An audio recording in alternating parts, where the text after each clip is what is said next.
देखो, चुनाव जो मेरी जनता ने लड़ा, जो फैसला जनता ने किया और जनता ने अपने बहुत दमखम से चुनाव लड़ा और जनता आज मान रही है कि कहीं ना कहीं कोई ना कोई सिस्टम ऐसा रहा होगा जिसकी वजह से हमें हार का सामना देखना पड़ा। वरना जनता के जो मेहनत थी, जो सिस्टम था, इलेक्शन लड़ने का था, इलेक्शन उठाने का था या लोगों के बीच में जाके मैसेज देने का था, उसमें मेरी जनता ने और हमने कोई कसर नहीं छोड़ी। देखो, मेहनत की और लोगों को थोड़ा सा मेरे को लग रहा है कि मैं लोगों से एक ही कहना चाहती हूँ कि मेरे लोगों ने, मेरी जनता ने, मेरे परिवारों ने कोई कसर नहीं छोड़ी। हर घर जाके उन्होंने मेहनत की, दिन रात एक किया। लेकिन आज वो थोड़े मायूस इस बात से है कि हम जीत नहीं पाए।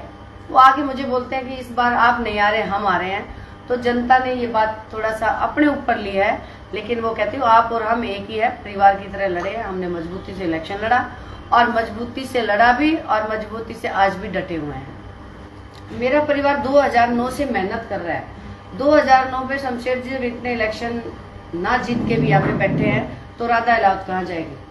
मैं जनता के काम के लिए आई थी और जनता के बीच में रहूंगी, आगे भी रहूंगी। और मेहनत जो है, मैंने अपनी तरफ से मेरे जितने एफर्ट्स थे, जो मेरे काम करने के तरीके थे या लोगों को समझाने के तरीके थे, मैंने डोर स्टेप पे जाके जब डिलीवरी दी है तो फैसला जनता का था। जो जनता को ठीक लगा वो फैसला। देख, अगर वो एक इलेक्शन हार के बसें बंद कर सकते हैं तो सोचो कि वो किस तरह के लोग हैं। मैडम, आप शमशेर खरगड़ा 3 इलेक्शन हार के भी आज तक दफ्तर खुला है। कंप्यूटर बंद होंगे या चलेंगे? बिल्कुल नहीं होंगे, दफ्तर भी चलेगा, कंप्यूटर भी खुला रहेगा, सब कुछ खुला रहेगा हमारा। तो जो मैंने प्रैक्टिकली तौर पे जो महसूस हुआ, मैं कम से कम भी 14-15 गाँव में गई हूँ। वहाँ सबसे पहले जो मुझे गलत लगा कि जो हमारी जो मशीनें थी, मैं हालांकि भाषण में समझा रही थी लोगों को कि एक मशीन पे पूरे नाम भरे हुए हैं, उसको आप मत देखना जो मेरे मत आता है। दूसरी मशीन पे 3 नाम और चौथा नोटा है, तो आपने सिर्फ वो मशीन देखनी है जिसमें कम नाम है। लेकिन कहीं ना कहीं लोगों को गलत फहमी हुई नंबर 2 की। 2 नंबर पे कांग्रेस के प्रत्याशी थे, 2 नंबर पे ही मैं थी। लोगों ने ये ध्यान ही नहीं दिया कि कौन सा 2 नंबर दबाना है। और एक जो समस्या सबसे बड़ी थी, मैंने 5 गांव में, आप उनके कैमरे खोल के देख सकते हो, 5 गांव के अंदर जाके मैंने, अब मुझे बूथ नंबर याद नहीं है, उस मशीन को हमारी में राइट साइड में होना चाहिए, एंटर करते हैं, लेफ्ट में थी फुल मशीन जिसमें 16 कैंडिडेट थे। वो मशीन हमारी लेफ्ट में रखी हुई थी और वो राइट में थी। 5 जगह मैंने खुद करेक्ट किया, आप कैमरे लगे हो जाके देख सकते हो।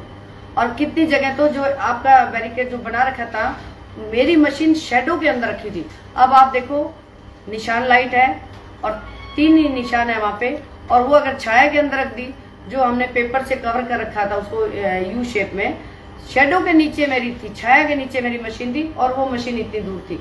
इतना डिफरेंस में रखा हुआ था। मैंने परमिशन ली अधिकारी से, क्या मैं अपनी मशीन चेक कर सकती हूँ।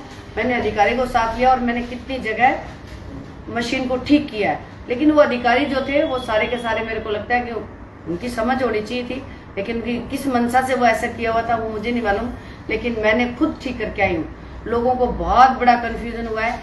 एक महसूस मैंने ये भी किया कि लोगों को 2 नंबर दबाने पे, एक आदमी ने बड़म्बा गांव के अंदर वाल्मीकि बूथ के ऊपर, मैं गई, मेरे सामने ही बोर्ड डाला और कहते हैं मेरे से तो गलती से वो दब गया, कोई दूसरा बटन दब गया। कहते मैं तो ये डालने नहीं आया था। वो चिल्लाने लग गया, मैं ये डालने नहीं आया था, मैं तो राधा का कैंची का बटन दबाने आया था। तब मुझे डाउट हुआ, उसी टाइम क्लिक किया कि यहाँ कहीं ना कहीं गड़बड़ है। उसी को पहले ठीक किया, उसके बाद सारे गाँव में जाके, मैक्सिमम गाँव में जो है, मैं 10-11 गाँव में गई हूँ, कम से कम 5-7 जगह पे तो इस तरह का मैंने ठीक किया। और गिरावड़ गांव के अंदर कांग्रेस के लोग, ये मशीन है और यहाँ बेंच ऊपर है, बेंच के ऊपर बैठे 3 लोग। मैंने जैसे ही मशीन को ठीक करने के लिए जाने लगी तो बोले उन्होंने कि मैडम, मैं बोली आपका काम नहीं है, मैं अधिकारी से बात करके जा रही। मैं मुड़ी, मैं बोली तो आप लोग कौन हो? बोला जी हम एजेंट है। मैंने किसके? बोले कांग्रेस के। और आपको वीडियो भी देखी होगी आप लोगों ने। तो जैसे ही मैं मुड़ने लगी वो तीनों के तीनों लोग जोर से बोले और कहने लगे कि मैं बोली अगर एजेंट हो तो आप एजेंट की लाइन में बैठो ना, जहाँ और एजेंट भी बैठे हैं। कहते जी वहां जगह नहीं है। तो मैं बोली उनके लिए जगह तो आपके लिए भी जगह बढ़ेगी। लेकिन वो चेक कर रहे थे कौन वोट कहाँ डाल रहा है और लोगों को प्रेशराइज कर रहे थे।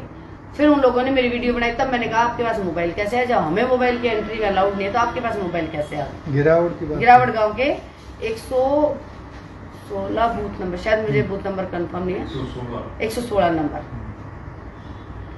मैं शुरू से स्पोर्ट्स पर्सन रही हूँ और मैं अपने मेडिटेशन के माध्यम से और अपनी एक्सरसाइज के माध्यम से अपने आप को मेंटली और फिजिकली दोनों फिट रखती हूँ, और वही एनर्जी मेरे को साथ देती है, जिसकी वजह से मैं एनर्जेटिक होके इलेक्शन लड़ी।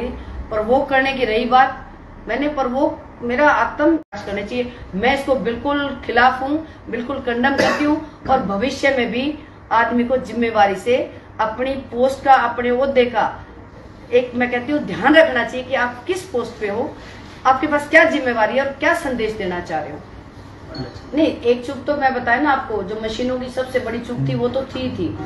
दूसरा हो एक जो मुझे जो महसूस हुआ, मुझे तो 3 दिन पहले ही अभी पता चला है इलेक्शन के बाद में, क्योंकि मैं काम में इतनी ज्यादा बिजी थी कि लोगों के हर तीसरे घर में जहाँ पे मेरे समर्थन हो रहे थे वहीं पे लोग पहुंच रहे थे, उनको नौकरी का लालच दे रहे थे, उनको और दूसरे तरीके का लालच भी दे रहे थे, जो मैं कहना नहीं चाहती आपके सामने।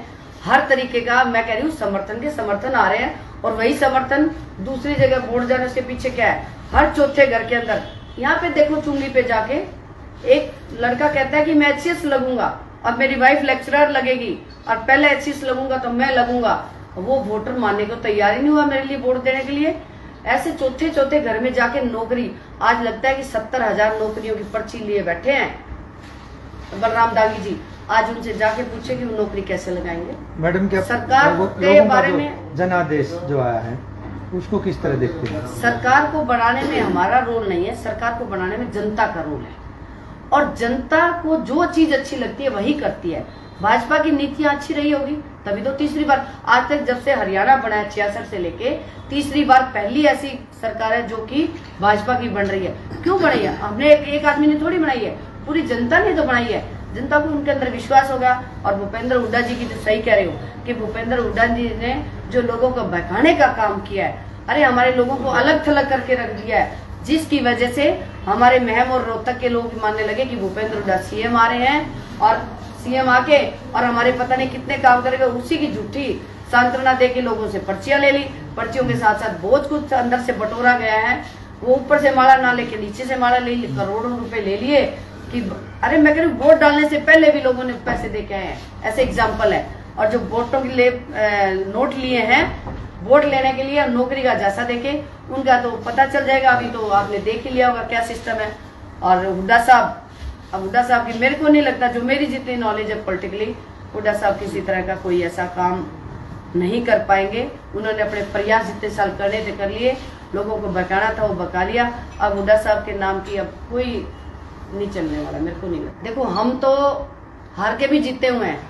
एक पंचायती उम्मीदवार के पास अगर 30,000 वोट आते हैं, 29,000 वोट आते हैं, तो वो एक मान के चलो कि आज से नहीं कितने साल से वो मेरे परिवार की तरह जुड़े हुए हैं। और वो जीत के भी हारे हुए हैं, क्या करेंगे अब आज? आप उनके हालात देखो ना। शमशेर जी 2 बार हार के पार्टी के साथ थे, और लोगों को महसूस नहीं होने दिया कि आपके यहाँ पे विपक्ष के एमएलए बने हुए हैं क्या। चाहे दंगी साहब बने, चाहे कुंडू जी बने, दोनों बार शमशेर जी ने एमएलए से भी ज्यादा बैठ के यहाँ पे काम किया। लोगों को एहसास नहीं हुआ कि भारतीय जनता पार्टी की सरकार और एमएलए भारतीय जनता पार्टी का नहीं है। लेकिन अब पता चलेगा कि कैसे महसूस होगा। भारतीय जनता पार्टी की सरकार है और कांग्रेस के एमएलए बने हुए हैं, और एमएलए भी इस तरह के लोग मेरे से ज्यादा उनके बारे में जानते हैं। तो मैं कटाक्ष क्यों करूं? जनता जिसको एमएलए बनाती है, जनता उसको बेहतर जानती है। फिर 5 साल जनता उसको भोगती है, फिर एमएलए बनाती है, फिर उसको जनता जानती है और फिर उसको भोगती है। तो मेरा कहने का कोई तात्पर्य नहीं होता। क्या मैं किसके लिए बोलूं? डांगी साहब के लिए बोलूं? क्या कुंडू जी के लिए बोलूं? जो कि जनता जान चुकी है उनके बारे में, और जनता का फैसला जनता भोगती है, जनता सुनती है, जनता जानती है इसके बारे में। मैं क्यों कटाक्ष करूं? मेरा कटाक्ष करने का कोई अधिकार नहीं है। हाँ, मैं अगर उस चीज से भुक्तभोगी हूं तो मैं उसके बारे में कटाक्ष कर सकती हूँ। ये पब्लिक का काम है, ये जनता का काम है। कटाक्ष करना उनका काम है और कटाक्ष ना करना भी उसका काम है। मैं तो ये बोलती हूँ कि मैं आपके लिए क्या कर सकती हूँ, मैं आपके लिए क्या करना चाहती हूँ। मैंने हमेशा पॉजिटिव बात करी, मुझे नेगेटिव राजनीति पहले भी नहीं करी, आज हार गई तब भी नहीं करी, आने वाले समय में भी मैं अपने सिद्धांत असूल नहीं बदलूंगी। मैं पॉजिटिव राजनीति करूंगी, लोगों की भलाई के लिए काम करूंगी, युवाओं के लिए काम करूंगी, महिलाओं के लिए काम करूंगी, किसानों के लिए काम करूंगी। मैं अच्छी बात करने के लिए काम राजनीति कर रही हूँ, ना कि एक दूसरे पे कटाक्ष करने के लिए राजनीति कर रही हूँ। उसी जनता को क्या मैसेज आप लास्ट में देना चाहते हैं? मैं जनता को ये मैसेज देना चाहती हूँ, आपका बहुत बहुत धन्यवाद। मैं सभी मेरे जो साथ जो जुड़े उनका भी तहे दिल से आभार प्रकट करती हूँ। और जो मेरे साथ नहीं जुड़े उनका भी धन्यवाद करती हूँ कि आपने कुछ अपनी सोच, अच्छी सोच के तहत निर्णय लिया होगा। झूठ का पर्दाफाश हुआ है बसें बंद करके। अरे एक चुनाव तू जिता दिया, तेरे को कीमत दे दी, आज जो है तू एक चुनाव हारते ही आंसू टपका रहा है। एक चुनाव हारते ही तू जो बसें बंद कर दी, एक चुनाव हारते ही तू कह रहा मैं ऑफिस में नहीं आऊंगा। बड़े अफसोस की बात है, बड़े शर्म की बात है इस हल्के के लिए। जो लोग उसके साथ 200-400 लोग आज थे, उनके ऊपर मुझे घिन आती है कि वो लोग आज किस तरह से, मतलब आप ये समझो नैतिकता की ताक पर रखे, ऐसे एक फ्रॉड आदमी के साथ, ऐसे एक झूठे आदमी के पास, ऐसे एक लुटेरे आदमी के साथ, ऐसे एक झूठे आदमी के साथ जिस तरह से आज कर दे, बस बंद कर दो, बस बंद कर दो। बस चलाई क्यों थी? किसने कही थी चलाने के लिए? क्या इन लोगों से पूछ के चलाई थी? चलाई इसलिए थी ताकि वोट मिले, इन लड़कियों की वोट मिले, लड़कियों घर वालों की वोट मिले। अरे भाई, ये लोग तेरे गुलाम थोड़े हैं। अब ये तेरी बस नहीं चल रही थी, अब लड़की पढ़ा नहीं करती। एक कहावत है, जेठ के भरोसे चोरी थोड़ी जाम रखी है। बसें भी चलेंगी, लड़कियां भी जाएंगी, सारे काम होंगे। और मैं अपनी उन बहनों को जिनकी बस बंद की है, उनसे अपील करता हूं कि सरकार की स्कीम है कि हर गांव से लड़कियों की बस जाएगी, कॉलेज में बसें जाएंगी, सरकारी बसें जाएंगी। घबराने की जरूरत नहीं, 5-7 दिन इस व्यवस्था में लगेंगे। मैं मुख्यमंत्री से बात करूंगा और बसों की व्यवस्था करूंगा। और ये जो लूट और झूठ के सौदागर हैं, इनका पर्दाफाश इस हल्के ने कर दिया।